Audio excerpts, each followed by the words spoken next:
Dans la vie quotidienne, certaines personnes ont l'ambition de façonner la vie selon leur compréhension. Cette modification comportementaliste a dans un même sens eu des répercussions sur le choix des activités professionnelles pouvant être rentables, au plus contribuer à l'épanouissement et au bien-être social. That feel good. Baby.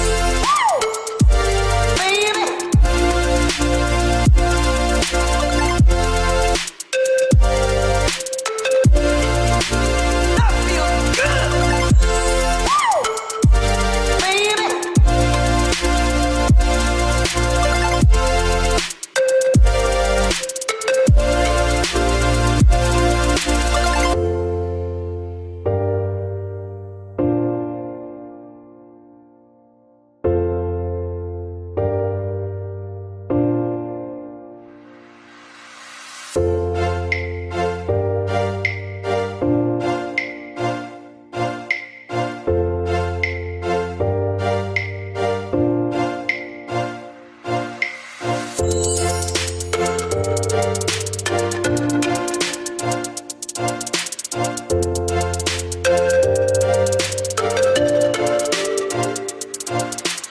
L'incursion faite par nous au quartier Simbok dans la ville de Yaoundé a permis de mettre la main sur une dame très passionnée de l'artisanat, singulièrement appelée customisation. Alors, Néline Zofou est une jeune passionnée de communication à la base. Je suis diplômée de l'ESTIC, option édition et art graphique. Donc, après ma sortie de l'école et même pendant que j'étais à l'école, je me suis intéressée à ce domaine et j'ai commencé sur les bancs. C'est pas mes camarades que j'ai commencé.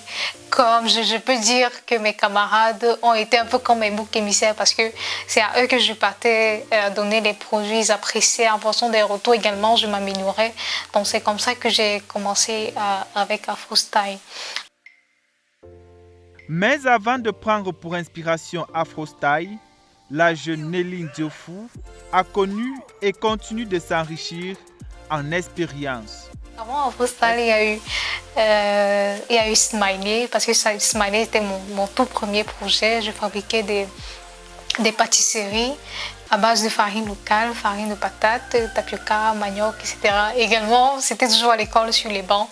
Et mes camarades, malheureusement, ont un peu souffert parce qu'ils étaient les boucs émissaires. Parce que quand je faisais, je venais leur donner avec leurs appréciations. Je m'améliorais au fur et à mesure.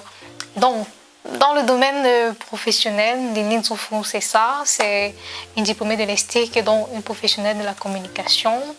Je suis graphiste et je suis également technicienne de cinéma dans le domaine de la communication, également dans le domaine des costumes.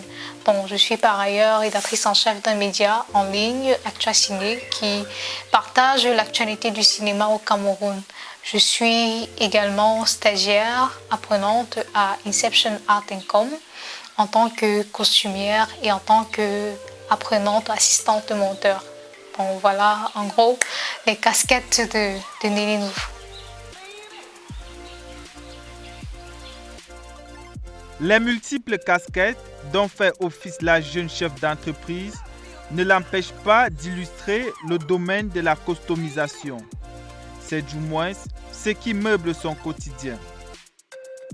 Dans mon travail, principalement, je fabrique des accessoires en pagne. Je fabrique principalement les boucles d'oreilles, les colliers et tout type d'accessoires, les sacs à main, même les babouches et même des accessoires pour les cheveux. Pour acquérir cette compétence, la jeune dame tire son inspiration d'une de ses aînées, très friande des tissus pagne. Ces sessions organisées à travers le cercle familial ont contribué de manière directe à sa formation. Donc, je n'ai pas suivi une formation, à proprement parler de formation, mais j'ai été inspirée. J'ai été inspirée par une grande sœur qui aimait bien porter des accessoires en paille. Elle était toujours en Afrique. Depuis moi, ça me plaisait beaucoup. C'est là que j'ai commencé à aimer en fait les accessoires en paille à partir d'elle. Et donc, elle a organisé un atelier avec des enfants. Et j'ai envoyé ma petite sœur, ma sœur cadette, c'est elle qui allait suivre la formation. Et puis elle a appris à fabriquer un bracelet à partir d'une bouteille plastique. Et puis elle m'a montré ce qu'elle a appris là, à partir du bracelet qu'elle a fabriqué d'une bouteille plastique. Ça m'a donc ouvert l'esprit et puis j'ai commencé moi-même à créer à partir de ce qu'elle m'a montré. Donc, s'il faut parler vraiment d'école, j'ai appris à partir de ma petite sœur. Donc c'est un peu ça. Si la formation a été reçue indirectement, cela ne l'empêche pas de prendre l'ascension au sein de la société, sur le plan qualitatif, quantitatif et cerise sur le gâteau, l'alternance au niveau de ses confessions. J'exerce dans le domaine de la customisation, ça fait déjà 1 an aujourd'hui. Donc, je n'ai pas vraiment beaucoup d'années, mais déjà le peu de temps que j'ai mis à travailler dans le domaine de la customisation, j'ai vraiment pris la main. Les productions que je faisais d'il y a 1 an ne sont plus les mêmes productions qu'il y a aujourd'hui. Non seulement au niveau de la qualité, mais également même de la quantité et même également de la diversité des produits que j'offre. Parlant de cette variété de produits, les babouches, les boucles d'oreilles et bien d'autres accessoires constituent l'ossature des différents produits confectionnés. Les produits que je propose sont entre autres des boucles d'oreilles, des bracelets, des colliers, des accessoires pour les cheveux, les couronnes, les barrettes, les babouches, que ce soit pour hommes, femmes ou enfants, principalement les sandales. Également des pots de fleurs, des sacs. Bon, quand je parle de sacs, je parle des sacs. Dans un premier temps, des sacs que je peux customiser, c'est-à-dire un client peut venir avec un sac qui est abîmé et puis je redonne vie au sac, une deuxième vie au sac. Je parle également des sacs que je peux fabriquer moi-même, comme ceux que vous avez juste là derrière moi. Également, je fais des pots de fleurs. Donc, c'est principalement du recyclage, parce que ce soit pour les sacs, les boucles d'oreilles ou bien les babouches, c'est du recyclage. Si vous voyez par exemple ce pot de fleurs qui est derrière moi, c'est une bouteille plastique que j'ai carrément habillée, puis je me suis servi d'un balai, de la peinture, etc. pour créer quelque chose de beau, pour décorer la maison. Le temps de fabrication d'un produit varie en fonction de l'article. Exemple, la période que prend l'habillage d'une boucle diffère totalement de celle d'une babouche et vice-versa. En effet, la beauté d'un article customisé se résume par sa finition. Le temps de fabrication d'un article dépend d'abord de l'article, tout naturellement. Pour une boucle d'oreille, par exemple, pour une simple créole, par exemple, je peux prendre 30 minutes à habiller une simple créole. Et notons que ce qui fait la beauté d'un article customisé, en fait, c'est les finitions et la minutie avec laquelle on travaille l'article. Parce que c'est pas plus, on va dire quoi, c'est plus en fait le rendu qui compte. Si le rendu est digeste, si le rendu est propre, c'est ça qui importe.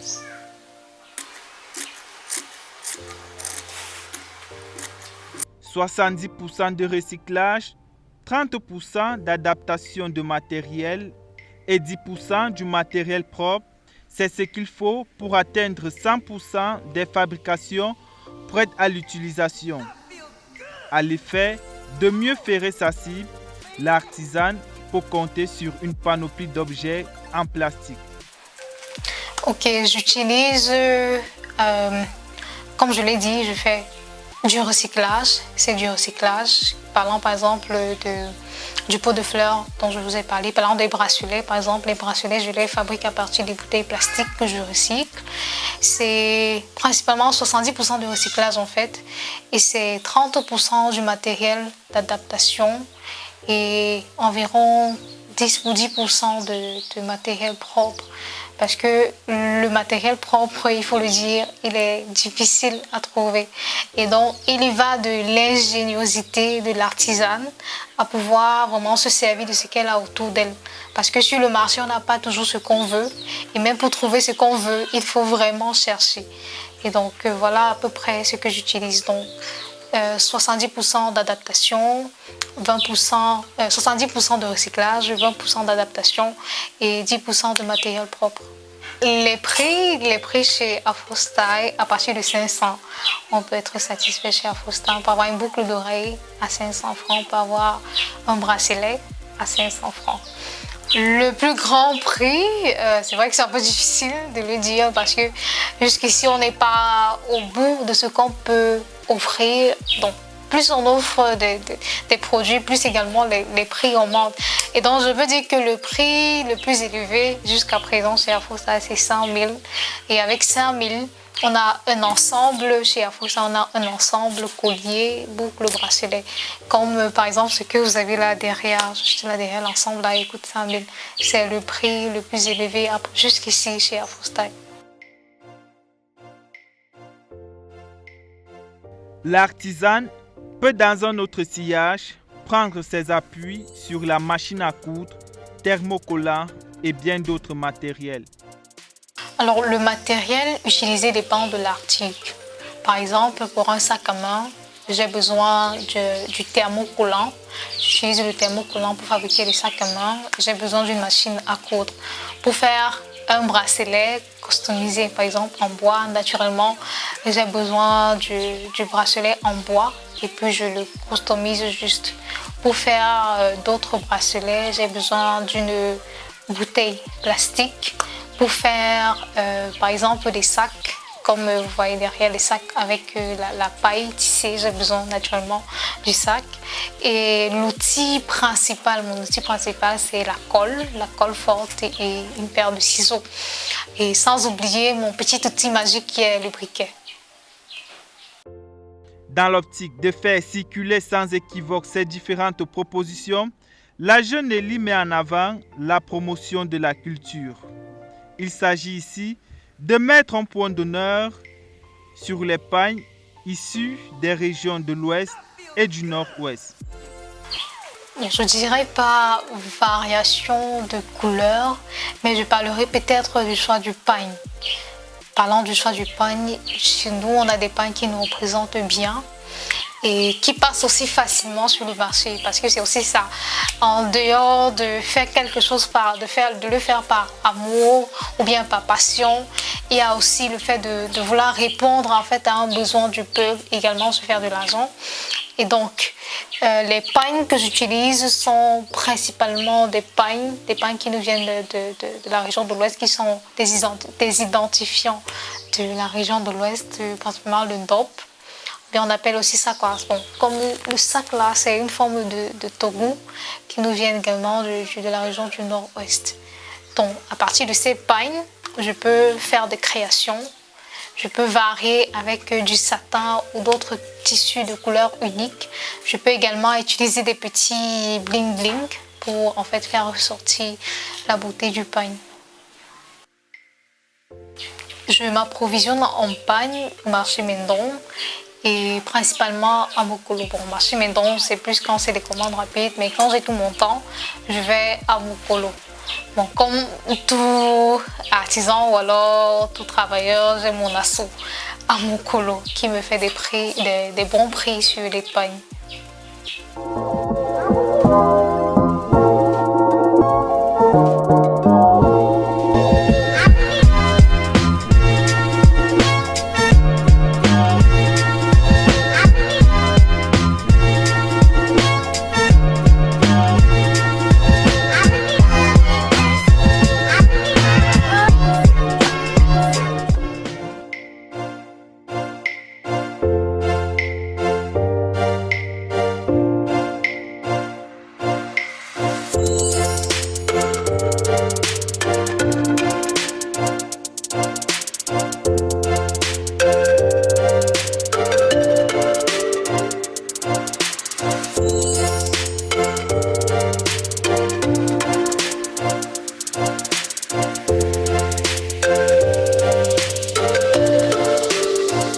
feel good.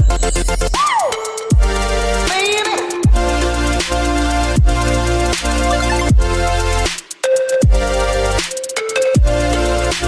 I feel good. Baby.